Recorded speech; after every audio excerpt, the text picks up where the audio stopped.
Hello बच्चों, आज की हमारी स्टोरी के टाइटल है कौवे की योजना। एक कौवा एक अशोक के वृक्ष पर अपनी पत्नी के साथ घोंसला बनाकर रहता था। एक दिन कौवे की पत्नी ने 3 अंडे दिए। कौवा और उसकी पत्नी दोनों ही बहुत खुश थे, लेकिन उनकी खुशी बहुत दिनों तक नहीं रही। उन्हें पता ही नहीं था कि उसी पेड़ पर एक नीचे बिल बनाकर सांप रहने लगा है। कौवा दंपति को रोज भोजन की व्यवस्था करने बाहर जाना पड़ता था। एक दिन जब वे भोजन के लिए गए हुए थे, तभी सांप ने मौका पाकर पेड़ पर चढ़ गया और तीनों अंडे खा गया। जब कौवा दंपति लौट कर आए तो तीनों अंडों को गायब पाकर बहुत दुखी हुए। कौवे की पत्नी का बहुत बुरा हाल हो गया। रो रो कर कौवे ने बड़ी मुश्किल से उसे चुप कराया। कुछ दिनों बाद कौवे की पत्नी ने फिर से अंडे दिए और इस बार भी कौवा और उसकी पत्नी को बहुत उम्मीदें थीं, लेकिन उनके भाग्य में अभी बच्चों का सुख लिखा नहीं था। इस बार कौवे दंपति के सामने ही उस दुष्ट सांप ने उन बच्चों को खा लिया और वे कुछ नहीं कर पाए। सांप बहुत ही खतरनाक था और कौवा चाहकर भी उसका कुछ भी नहीं बिगाड़ पा रहे थे।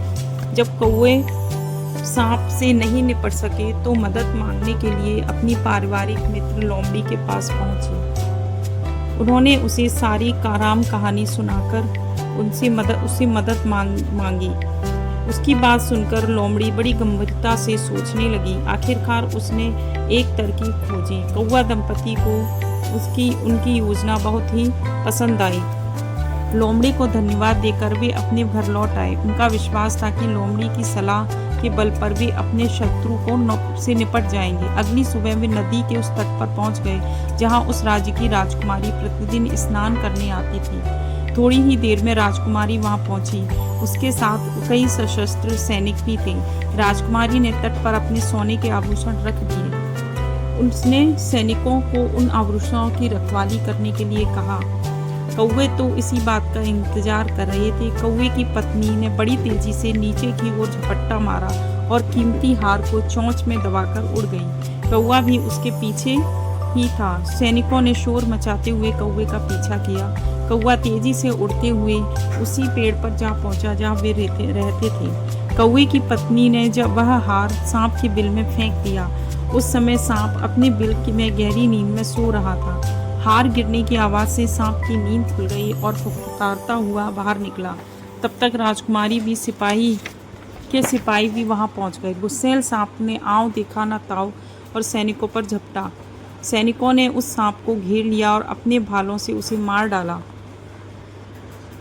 सांप को मारने के बाद उन सैनिकों ने उसे वहीं गाड़ दिया। फिर वे हार लेकर अपने राजकुमारी के पास वापस लौट आए।